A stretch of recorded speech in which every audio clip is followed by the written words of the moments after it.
Rockstar has been delayed? Não. GTA.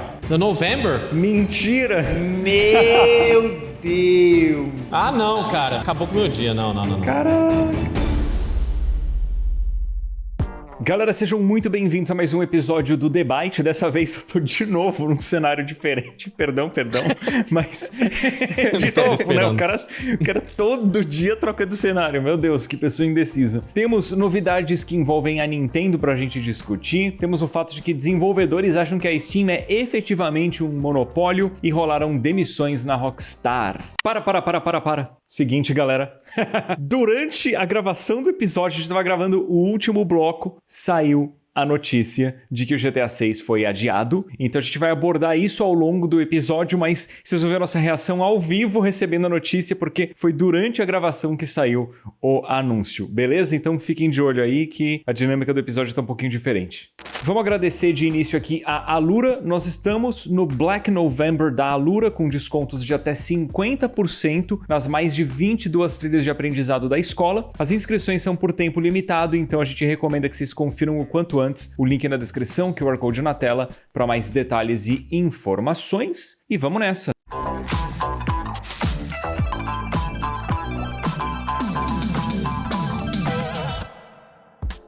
Fala pessoal, sejam bem-vindos a mais um episódio do The Byte. Vamos começar aí o papo sobre Nintendo. E o papo sério, tá? O papo envolvendo aí a justiça, tá? Lá nos Estados Unidos, o principal escritório de patentes pediu uma nova análise, uma revisão da patente feita pela Big N recentemente sobre aquele lance de invocar criaturas pra lutar. A gente até comentou isso em episódios anteriores aí do The Byte, né? Engraçado que essa é a principal patente que tá sendo usada naquela disputa que a gente também comentou em episódios anteriores entre a Nintendo e Palworld. E aí, muita gente está estipulando que por conta dessa patente estar sendo revista lá nos Estados Unidos, existem fortes chances do processo que a Nintendo está movendo contra a Palworld acabar sendo cancelado também. O curioso, antes de passar a palavra para vocês aí, é que a própria dona do Palworld, né, a Pocket Pair, ela muito antes do processo ser desenvolvido e dessa notícia que a gente está comentando aqui, ela já atualizou o jogo e tirou exatamente essa mecânica de você jogar uma bolinha e capturar os monstros e tal. Não tem mais isso no game. Edu, então você acha que com esse cancelamento aí de patente lá nos Estados Unidos, quem sabe a gente pode ver bolas voltando aí pra Palworld pra gente capturar os paus da gente de melhor maneira ou nem? Davi. Não, o pior é que eu li esses dias também que parece que no Japão houve alguma tentativa da Nintendo de registrar uma patente que não tava fluindo, né? Isso, exato. Só pra complementar, no Japão, uma patente parecida com essa foi completamente rejeitada. Não houve nem o processo de realização da patente. Nos Estados Unidos o processo foi movido, ele evoluiu e agora ele tá sendo revisto. No Japão foi rejeitado inteiramente já. Tá, eu vou controlar o meu eu interior de quinta série pra não seguir com as piadas de Palworld. Mas eu sinto que, assim, a Nintendo e diversas outras publishers e desenvolvedoras tentam ser extremamente abusivas dentro desse mercado, né? Fugindo do bom senso e jogando com questões de legalidade e com os orçamentos delas que costumam ser ilimitados, eles meio que conseguem fazer o que querem, né? Então eu fico feliz que alguém teve bom senso de tentar bloquear uma possível patente abusiva. Apesar de que eu vou repetir o que eu falei no episódio em que a gente discutiu o assunto, que as patentes são extremamente específicas, então a gente não pode achar que uma patente vai ser super genérica, vai numa visão geral, dar à empresa detentora da patente um controle total de uma área, de um nicho. Não, as patentes são extremamente específicas, mas ainda assim, para mim, quanto mais liberdade a gente puder ter dentro da indústria, melhor. E eu fico feliz que alguém teve a coragem de bater de frente com a Nintendo, porque a gente sabe, principalmente nos Estados Unidos, através de lobbying, muita coisa que deveria ir para frente não vai, né? Tanto que hoje o pesadelo de direitos autorais que a gente enfrenta dentro do YouTube, da internet, é tudo reflexo de lobbying de empresas como a Disney no passado, né? Então eu fico feliz que alguém tá batendo de frente com a Nintendo. Eu acho que, inclusive, vale a pena a gente aprofundar um pouco esse assunto a respeito de lobby, né, Vandep? Porque, assim, existe lobby aqui no Brasil, mas não é nem perto do que é lá nos Estados Unidos. E eu acho que muita gente que, inclusive, escuta a gente no debate não sabe a influência que o lobby tem em decisões como essa, por exemplo, relacionadas a processos e patentes lá na gringa, né? A política americana é inteiramente feita de lobistas que não representam os bilionários e que botam dinheiro nos candidatos, né? A gente teve, inclusive, o prefeito de Nova York que foi eleito essa última semana, com muito pouco dinheiro, comparado ainda com como que os bilionários estavam investindo. Então, o lobby é absolutamente tudo. E, assim, uma empresa como a Nintendo é até curioso, cara, porque são os dois casos, né? O Japão rejeitou e parece que nos Estados Unidos eles até têm mais força que no Japão, mesmo sendo uma empresa japonesa, justamente porque você pode botar dinheiro e dinheiro e dinheiro e aí vai ter o resultado que você quer. Seria muito curioso a Nintendo ter uma derrota nesse caso, né? O que vocês acham que vão acontecer e o que vocês torcem pra acontecer, vocês dois, principalmente, e o pessoal dos comentários também? Eu acho mais curioso do que essa questão de se a Nintendo perde ou não perde, é o que acontece se ela perde e o que acontece se ela ganha, né? Porque nos Estados Unidos você tem muito isso de uma decisão judicial, ela acabar influenciando todo o curso da justiça americana a partir disso, né? E aí eu lembro que muita gente estava preocupado com esse movimento recente da Nintendo de querer ir atrás de patentear as coisas, assim, numa velocidade muito maior e numa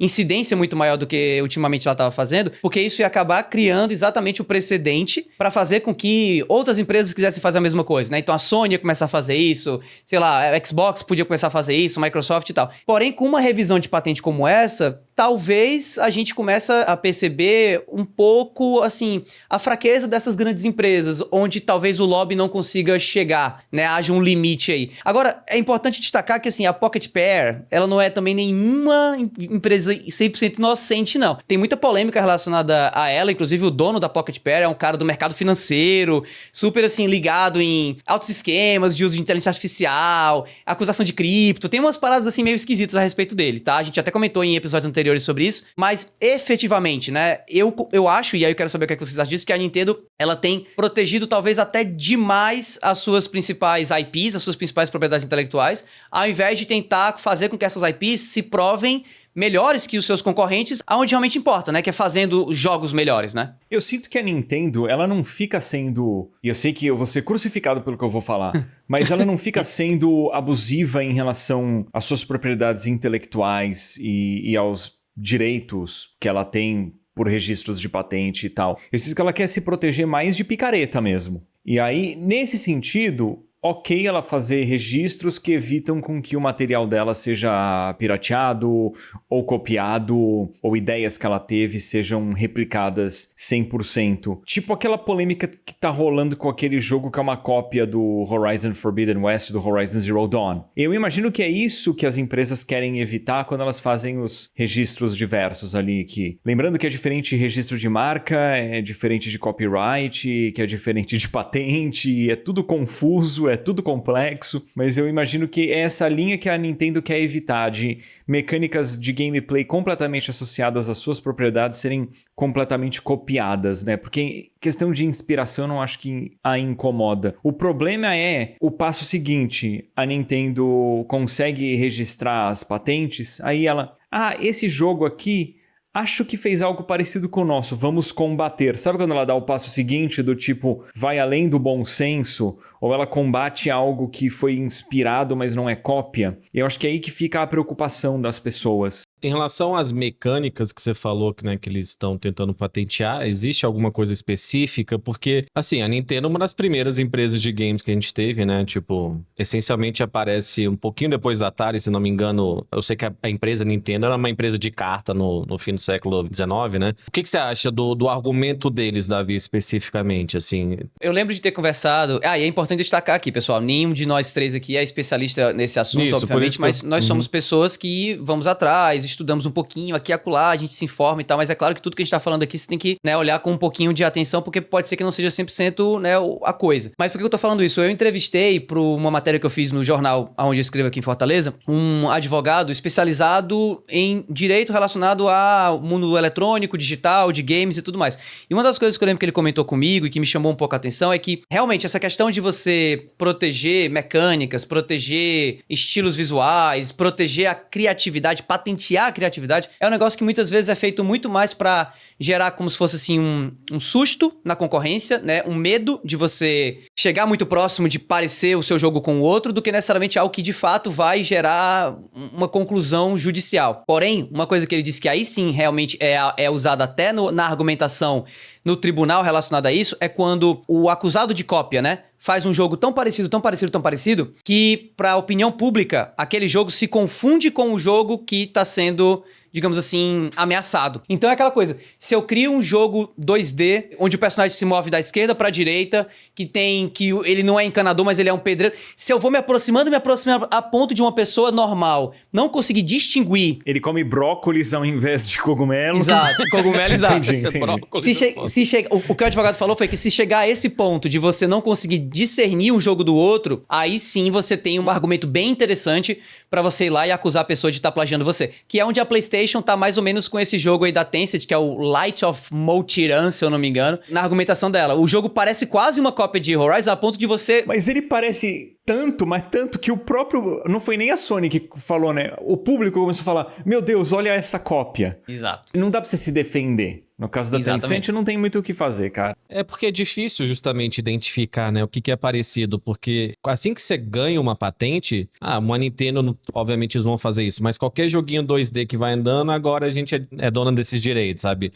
Eu acho que tem um risco aí quando uma empresa grande ganha uma patente assim, tudo bem, eu concordo com o Edu que eles estão se preservando em relação, né, tipo, ao próprio Power World. Não, tem uma patente que ela já caiu, mas ela, quando estava em vigor, é muito triste, que era uma patente da Namco, em tela de loading você poder jogar um minigame enquanto o loading acontece. Tanto que a galera das antigas deve lembrar que acho que era no Ridge Racer que você jogava Galaga ou algo parecido enquanto o jogo carregava. Mas ela tinha a patente para isso. E imagina o quão melhor o mundo dos games poderia ter sido se não existisse essa patente, porque de repente num jogo, tipo um Final Fantasy da vida, vamos lá, enquanto tá rolando o loading, podia ter um minigame pra você upar seus personagens, ou algo do tipo. E isso nunca pôde ser uma realidade. E hoje que a patente caiu, ninguém vai implementar porque o loading tá super rápido de qualquer forma, né? Então acho que isso mostra como patentes podem ser muito prejudiciais ao invés de benéficas. Mas ao mesmo tempo eu entendo a necessidade de você patentear uma ideia, senão a primeira coisa que vão fazer quando você tiver uma boa ideia é copiarem, o que já fazem, né? Porque hoje em dia tem muito desenvolvedor, por exemplo, na parte de jogo retrô que faz placas que transformam o sinal analógico de console antigo em sinal digital, o cara cria o produto e imediatamente o produto tá no AliExpress à venda, sabe? Tipo, que não é o dele, mas é o dele, né?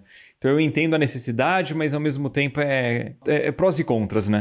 Pra ver direito o que eles vão fazer com essas patentes, né? Que se é só pra se preservar ou pra cometer algumas práticas abusivas, como grandes empresas fazem, né? Mas a Nintendo, na verdade, teve outra grande notícia essa última semana, que foi das vendas do Switch 2, né? Que ultrapassaram 10 milhões de unidades vendidas. Até tem alguns tweets aqui de dois queridos que assistem a gente, o Senhor Linguiça e o Daniel Ring. Desculpa se eu não tô falando direitinho, mas só em comparação aqui no tweet do Daniel, nos 2 primeiros trimestres, o PS5 vendeu 7,8 milhões e o PS4 7,5. O Switch 1 vendeu 4,7, ou seja, menos da metade do Switch 2, né? Então dá para considerar um sucesso enorme. Inclusive temos outros números aqui do Mario Kart World, também vendeu quase 10 milhões de unidades, o Donkey Kong 3,5. Então dá para dizer também que foi um grande acerto o Switch 2, né, Edu? O que você tá achando? Você tem jogado mais? O que você tem jogado no Switch 2, cara? Não posso falar, mas em breve eu posso. Eu tô jogando o...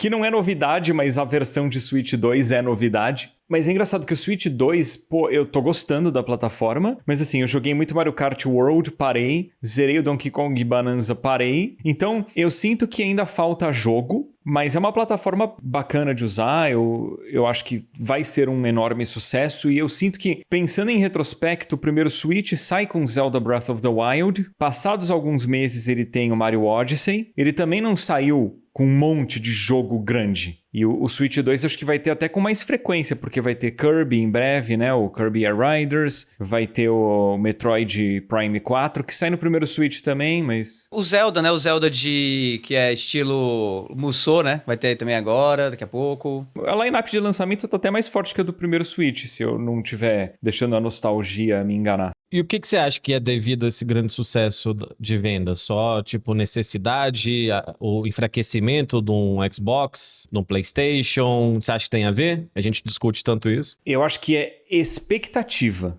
Eu acho que o primeiro Switch foi um baita de um sucesso, é um console gostoso de usar, tem uma biblioteca de jogos fortíssima e o público tem a expectativa de que o Switch 2 siga nessa linha. Muito jogo sendo lançado e não é apenas muito jogo em quantidade, é também em qualidade. Eu acho que é isso. Levando em consideração que muito jogo que tá lançando pro Switch, que já lançou pro Switch, roda no Switch 2 também, então você já tem não só uma base instalada de pessoas que entendem, que participam já do ecossistema da marca, né, da plataforma Switch, mas também muitos jogos que podem ser jogados mesmo não sendo lançamentos nesse mesmo console. Sem falar que a Nintendo fez um trabalho que, na minha opinião, ficou maravilhoso de fazer aquela mudança que muita gente tinha pedido anteriormente, de você ter uma biblioteca que vai com você de um console pro outro, né? Então, quando eu olho, por exemplo, a minha biblioteca de Nintendo Switch 2, o que eu encontro lá, em grande maioria, são jogos de Nintendo Switch 1, mas que eu posso jogar no meu Nintendo Switch 2 sem problema nenhum. Então, isso pra mim foi uma tacada de gênio deles, coisa que eles não fizeram, né? Tão bem feito,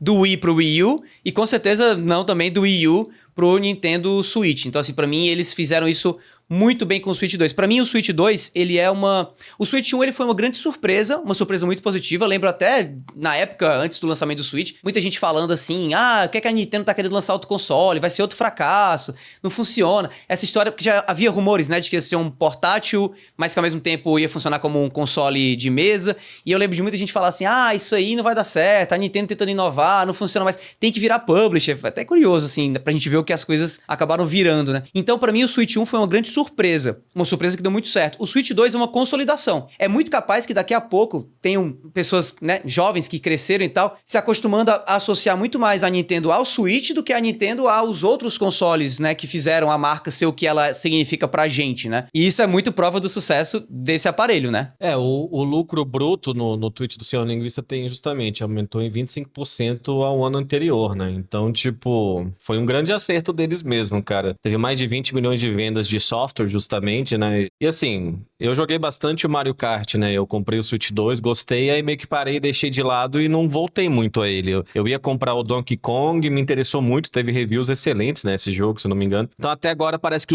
o que eles estão lançando tem dado certo, né? Se eles continuarem lançando jogos dos IPs originais deles, né? O próprio Mario Odyssey 2, se eu não me engano, vai sair, né? Não sei se vocês vão fazer o Super Mario Wonder também depois. Eu vi que eles vão lançar a versão pro Switch 2. Deve continuar crescendo, cara, mas eu acho sim que tem um impacto, o que a gente tem discutido principalmente do Xbox e também a Sony com o PlayStation, tem gente que vai decidir um dos três, e muitas vezes o pessoal tava tendendo a um PlayStation justamente porque talvez tenha mais opções e mais jogos. Mas esse é o ponto, hoje em dia nem isso mais, Vandep, porque antigamente o Switch 1, ele não tinha poder suficiente pra rodar alguns títulos. Por exemplo, eu tô jogando agora no meu Switch 2, tudo bem que é um título indie, mas é um título que eu, antes do Switch, talvez jogaria no PC, eu jogaria num PC portátil, que é o Ball Pit. Ball Pit não é um jogo pra mim de PlayStation 5, não é um jogo pra mim de Xbox, é um jogo de portátil, assim. Então é maravilhoso o quanto o Switch 2 ele consegue ainda ter essa mesma pegada do Switch 1, de rodar a maioria dos jogos indie. Hades 2 funciona nele perfeitamente, que é um outro exemplo maravilhoso, um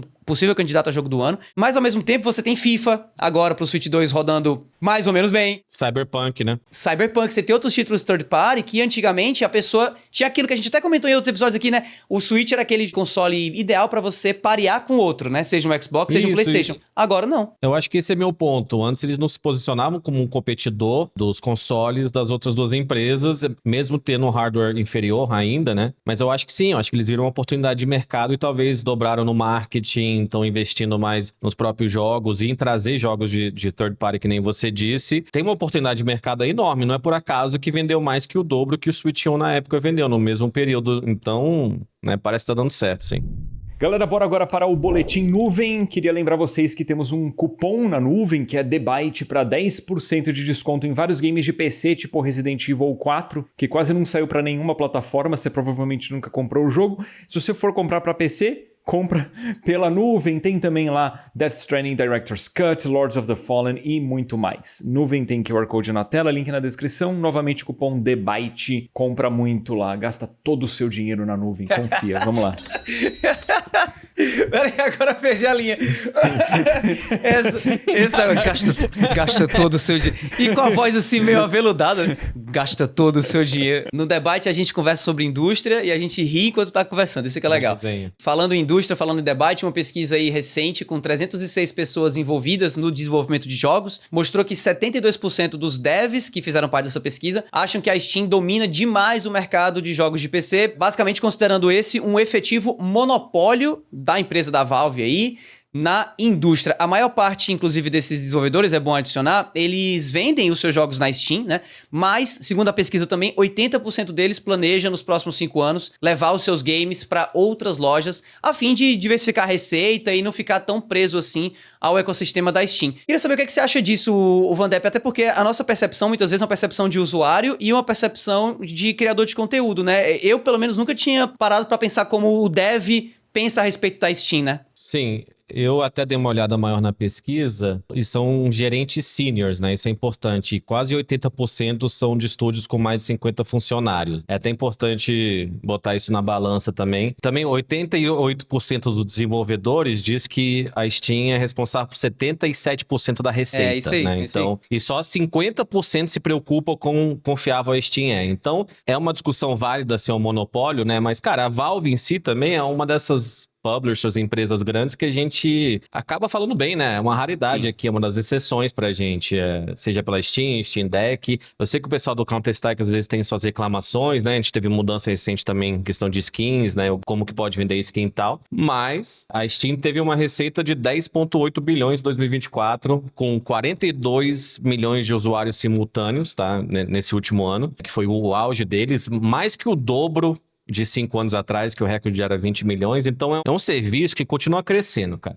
Em relação ao monopólio, eu não sei, porque existem outros grandes peixes aí, né? A própria Epic compete com eles, que lançou a sua própria loja devido ao sucesso de Fortnite e disponibilizou jogos de graça. Eu acho que uma empresa desse porte poder disponibilizar um Rocket League, que é um jogo que eu tinha comprado na Steam na época e joguei muito, eu não diria que é um monopólio não, Edu. E você? Eu acho que é um monopólio no sentido de ser a grande e ser, por consequência, totalmente poderosa, mas eu acho que é um monopólio que ela conquistou, não que ela impôs, porque a Valve e a Steam é muito boa. Eu sinto que eles tomam atitudes pró-consumidor frequentemente. O próprio sistema de reembolso da Steam é algo que ela não precisava ter feito, ela fez o sistema de reembolso por conta, lançou para todo mundo, sejam territórios onde isso seria obrigatório ou não, e isso acabou incentivando outras empresas a terem que correr atrás. As que não correram atrás, PlayStation, acaba sendo prejudicada por isso, né? Porque eu, por exemplo, na dúvida de comprar ou não um jogo, eu sempre vou optar pela Steam, porque eu sei que lá o sistema de reembolso é tranquilo de usar. Eu já não confiaria tanto de ter que fazer isso em outra plataforma. E, historicamente, eu sinto que a Steam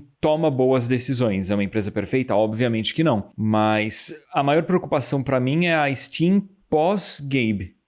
Gabe Newell, né? Deus me livre acontecer alguma coisa com ele, mas assim, quando essa empresa cair na mão de outra pessoa, será que essa outra pessoa vai ter a visão alinhada com o que o Gabe Newell faz com a Valve? Eu não sei.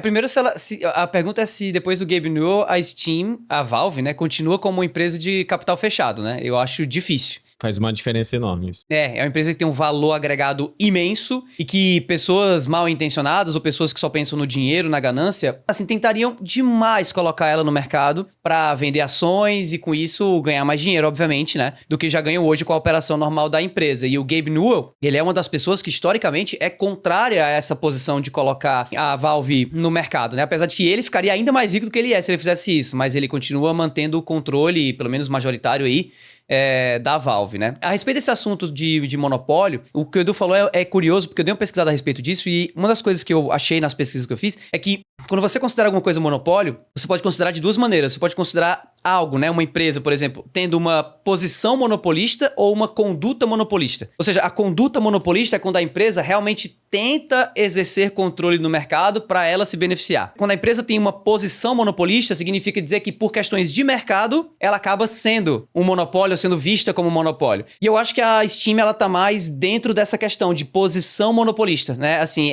inclusive, aproveitando que eu tava pesquisando na pauta a respeito desse assunto, eu tive acesso a um desenvolvedor aqui de Fortaleza, o Gabriel Gabas, que inclusive é presidente de associação de desenvolvedores aqui no Ceará. Ele trabalha numa publisher de jogos indies muito legal, que é a Nuntius. E E eu perguntei pra ele o que ele achava disso, né? Mandei uma DMzinha, falei, o que você acha disso e tal? E na opinião dele, que trabalha com estúdios com menor porte, inclusive, do que esses que participaram da pesquisa, sim, é um monopólio. Mas na opinião dele é monopólio principalmente porque a Steam, pra ele, é quase como se fosse uma rede social. É mais do que uma loja. Né? Então, assim, o usuário, ele não compara tanto a Steam com a Epic, com a GOG, por exemplo, e tal, porque todas as outras são loja. A Steam é mais do que loja. E também, segundo ele, todos os concorrentes, apesar do Vandep, inclusive, ter mencionado a Epic, mas na percepção dele, todos os concorrentes estão meio que não estão tão focados tanto assim nesse mercado de vender jogo online do que a própria Steam. Ele citou, inclusive, a Epic, e pra ele, a Epic tá muito mais preocupada em vender Fortnite do que vender jogos ali dentro, entendeu? E essa foi uma posição bem curiosa, que eu não tinha parado pra pensar. De novo, assim, a visão do desenvolvedor é um negócio que às vezes a gente não tem tanta noção. Por isso que é bacana, inclusive, trazer pesquisas como essa pro debate que a gente tá trazendo aqui e conversar com desenvolvedores, né? Como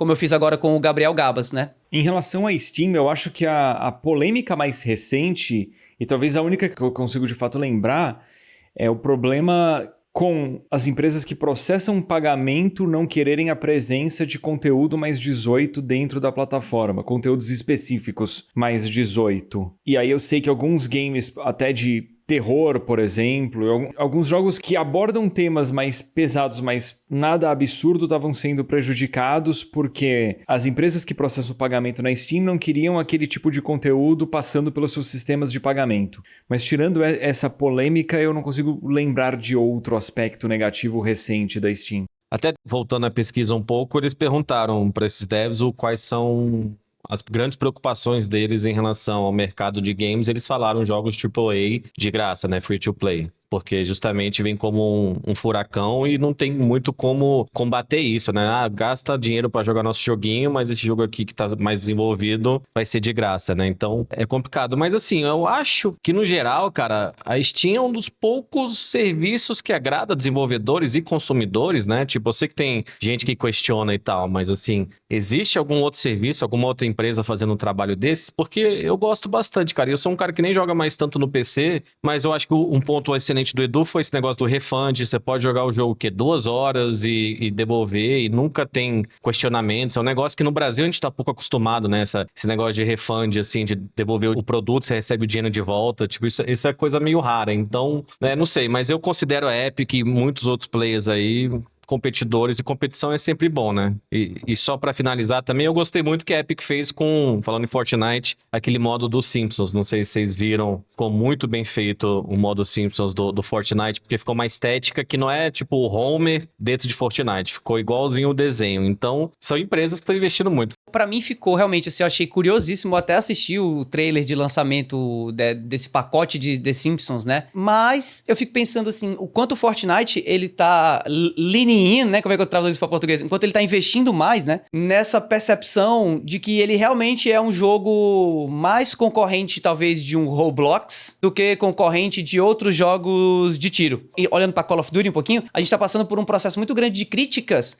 a Call of Duty por essa parada da Fortnitização, né? E essa Fortnitização, ela tá sendo vista como um pejorativo, ela tá sendo vista como algo não muito legal. Esse exagero muito grande em skins mega coloridas, esse afastamento um pouquinho da própria questão do gameplay. Não que o gameplay de Fortnite seja ruim, mas eu tô falando mais em questão de foco, né? E Fortnite não, Fortnite tá investindo ainda mais em ser, talvez aí, o que a gente antigamente achava que ia ser o tal do metaverso, né? Tipo assim, olha, aqui dentro você tem tudo. Não, é porque você falou metaverso, eu quero a foto do Zuckerberg quando eles lançaram o metaverso, que é ele, tipo, muito mal feito. Isso aqui é o futuro. Desculpa, eu ri imediatamente. Pode não, pois é, mas é falando. isso, assim. Pra mim, o Fortnite hoje em dia é o real metaverso. Ou pelo menos aquilo que a gente viu lá no Ready Player One, né? Que o cara entra no mundo e aí, de uma hora pra outra, tá a Chun-Li conversando com o Bowser, tomando um café com, sei lá, com um personagem de Overwatch, que nem no filme, inclusive. Eu acho que Fortnite tá virando isso. E eu não sei o quanto isso vai continuar atraindo a atenção de pessoas que não sejam vendidas, digamos assim, na proposta mesmo de Fortnite. Não sei. Eu não sei a quantidade de fãs de Simpson que vai começar a jogar Fortnite por conta do pacote de Simpsons, tá entendendo? Eu tava pensando nisso. Quanto será que o Fortnite não ajudou os Simpsons, né? De introduzir os Simpsons pra uma galera que nunca tinha dado chance de assistir, né? Talvez isso, de fato. Isso aí. São os pontos que eu ia fazer, justamente, porque eu cresci com Simpsons. Até na 8ª série eles perguntaram, tipo, quem é o seu super-herói? E eu botei que era o Bart Simpson, tem lá no negócio nessa escola. Vou tentar achar isso. Inclusive falei, né, o que eu vou fazer em 10 anos? Eu falei que ia ser o primeiro homem em Uranus. Desculpa, eu tinha 14 anos. Mas assim, ao mesmo tempo, cara, você falou da competição com Fortnite e COD. Eu acho que Fortnite tem um público mais jovem, né? Então até pro ponto do Edu de estar apresentando, eu não sei se tem muita gente de 8, 10 anos que assiste Simpsons, né? Que tá na 40ª temporada, mas ao mesmo tempo foi um negócio que me chamou muita atenção. Vou baixar pra jogar? Não vou, mas me deu vontade, cara. Me deu vontade mesmo, porque eu achei que pelo menos é um gancho diferente, né? E eu concordo quando você fala que, né, o COD virando Fortnite é falado com um tom pejorativo, mas são propostas diferentes mesmo, não tem jeito.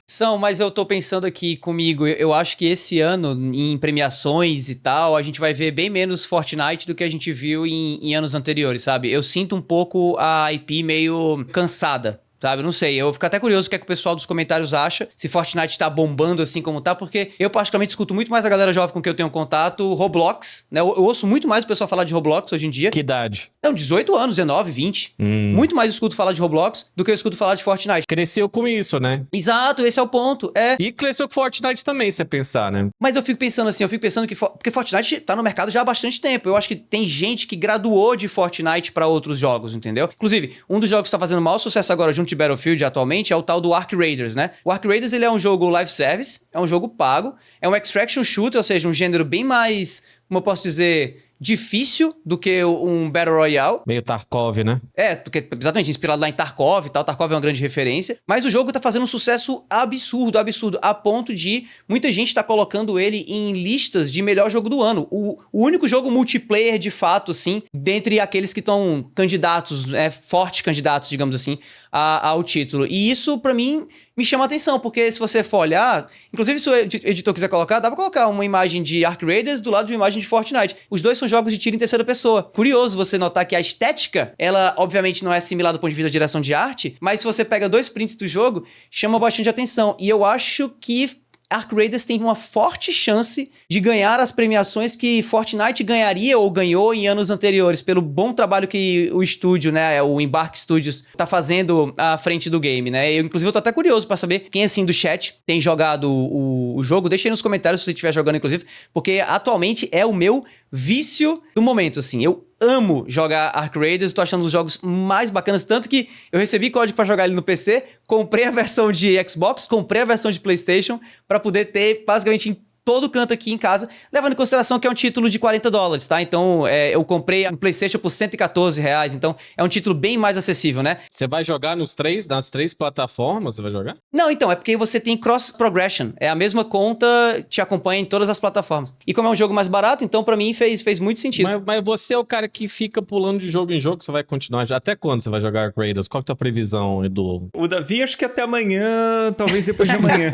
Vamos chegar até o próximo episódio do debate, eu tô jogando Ark Raiders ainda. Tá bom. Você não quis jogar, Edu? Não, cara, eu zerei agora o 1000 Times Resist, que, pelo amor de Deus, caraca, que jogo. Jogão que também, jogo. Né? Olha, impressionante. E eu não tô falando dos gráficos, cara. Que jogo, mas não vou falar nada, não. É muito bom. Mas vamos ver se saiu alguma coisa da call. Quer checar aí alguma coisa? Deixa eu ver aqui. Oxi! Meu Rockstar has been delayed Não. GTA. to November. Mentira. Mentira! Meu Deus! Ah, não, cara. Acabou com o meu dia. Não. Caraca! Ah, não. Isso é bom. Novembro monetiza bem melhor no YouTube. E agora? Tô sem chão. Curioso que pros nossos ouvintes e espectadores aqui do debate, antes de a gente começar a gravar, tava eu conversando com o Vandep, né, em off, né, Vandep, sobre exatamente essa questão. Será que vão falar alguma coisa sobre atraso e tal? E a gente meio que concordou que, assim, cara, atraso eu acho muito difícil. Talvez anunciem alguma coisa, assim, um trailer, nananana, mas atrasar, eu acho que não vai atrasar, né? Quando a gente abre o Twitter...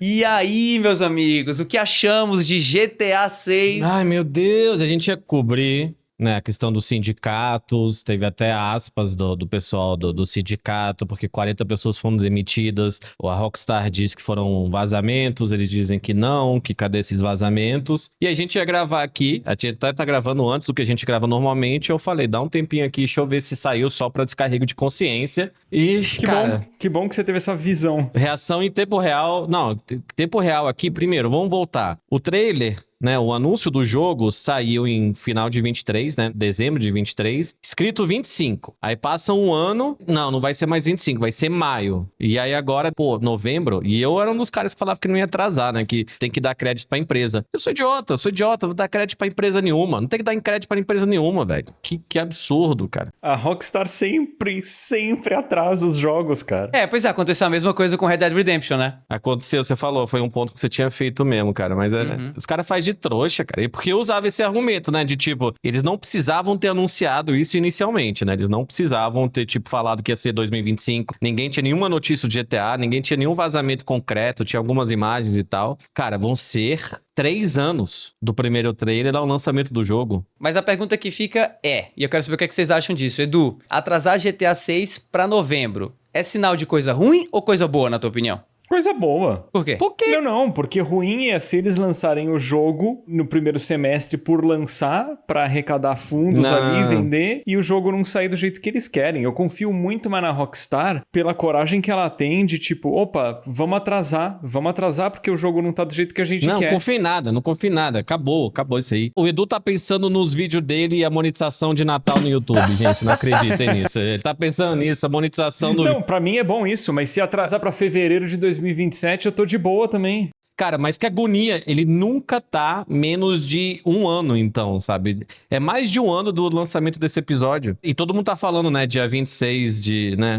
Dia 26, 6 meses, que até sair, porque era maio, né, de 26. Meu Deus. Mas assim, Vandep, você acha que isso pode gerar ainda mais hype pelo jogo, ou você acha que isso pode afetar negativamente a imagem da Rockstar? Hype, desculpa o termo, hype é meus...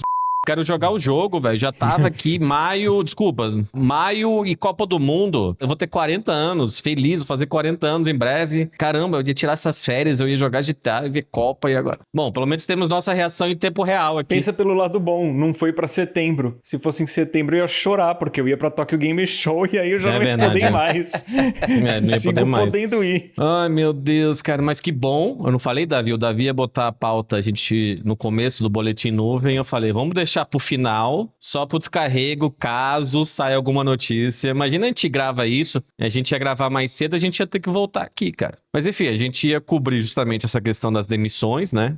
Que a Rockstar tinha até pouco rumor em relação a isso, foram 40 pessoas, de acordo com eles, por causa dos vazamentos. E também uma entrevista do Dan Houser, né, que é um dos fundadores da Rockstar, que ele deu... Não sei se é teu amigo, o Lex Friedman, Davi, você acredita se o Lex Friedman é teu amigo. Eu gosto do Lex Friedman. Eu imaginei que ele, de fato, você gostasse, por isso que eu decidi. Acho legal. Ele falou, né, que ele não escreveu pro GTA 6, ele também disse que o Nico Bellic, o do GTA 4, era o personagem preferido dele, que eles fizeram uma DLC do Trevor, de que ele era um agente secreto, que eles escreveram 70% disso e não lançaram, porque senão ia ser ruim pro Red Dead também. Então tinha muita notícia, mas do nada tem um atraso. Pra mim, uma das coisas mais interessantes que ele falou nessa entrevista aí com o Lex Friedman, que, by the way, foi uma entrevista de 2 horas e 45, tá? E é legal, assim, aparentemente, apesar de curtir o Lex Friedman, eu achei que ele entrevistou super mal, o Dan Houser, sendo bem honesto. Umas perguntas bem genéricas, bem fracas, e o Lex Friedman, ele tenta dar uma filosofada, e o Dan Houser, cara, que pra mim é um gênio, cara, é um gênio, assim, não só pelo que ele já produziu, obviamente, né,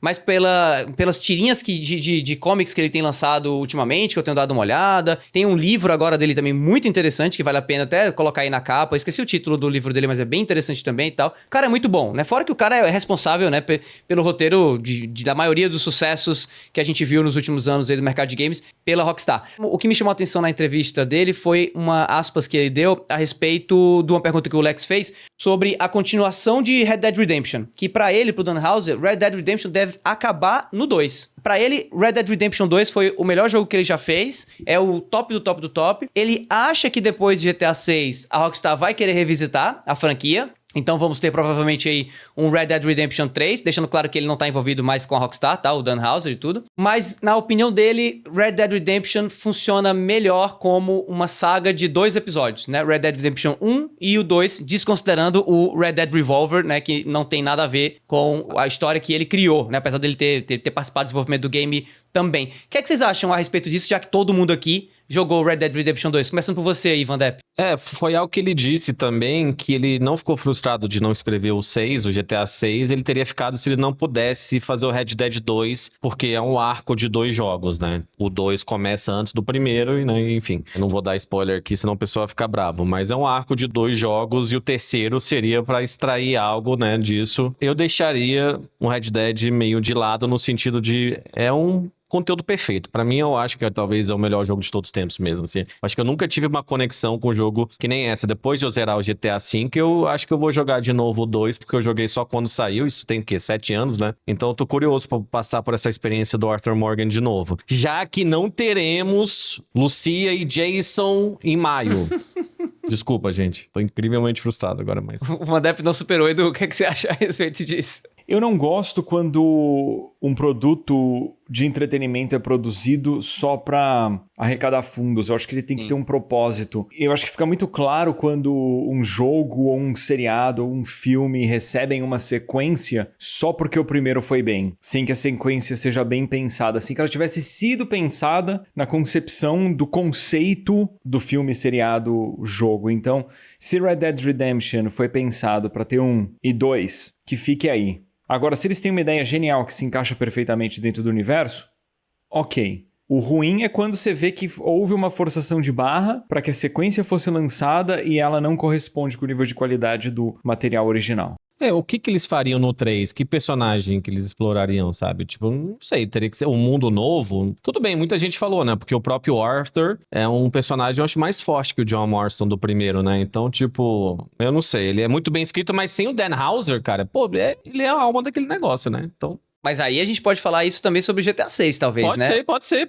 Se a história não tiver redondinha, eu acho que grande parte vai ser isso mesmo, cara. Eu acho que um Red Dead Redemption 3, ele ia acabar levando a franquia pra algo que é GTA, né? Inclusive, algo que até o Dan Houser comentou, porque se a diferença de termos GTA 6 e só termos Red Dead Redemption, segundo ele, até o 2, é exatamente o fato de cada GTA é uma história nova dentro de um mesmo universo, de cidades e tal. Já Red Dead Redemption não, é um arco dos mesmos personagens ou de um mesmo núcleo de personagens, né? Então, num Red Dead Redemption 3, a partir do que acontece no Red Dead Redemption 2, que a gente não vai dar spoiler e tal, provavelmente a gente entraria nesse ciclo de tipo assim, não, a cada novo jogo são novos personagens, é uma construção de um universo, que eu não vejo problema. Funciona em GTA, pode funcionar em Red Dead. Mas, de fato, quando o autor da obra, né, pelo menos da parte de roteiro e tal, fala que seria melhor parar, a gente tem que escutar, né? Eu concordo com o Dan Houser. Se ele acha que não deveria ter, eu também acho que não deveria ter. Exato, esse é meu ponto também. Um cara que fundou o Rockstar, não é só um escritor, né? Ele é um cara que viveu as 2 franquias. E só pra a gente pegar aqui,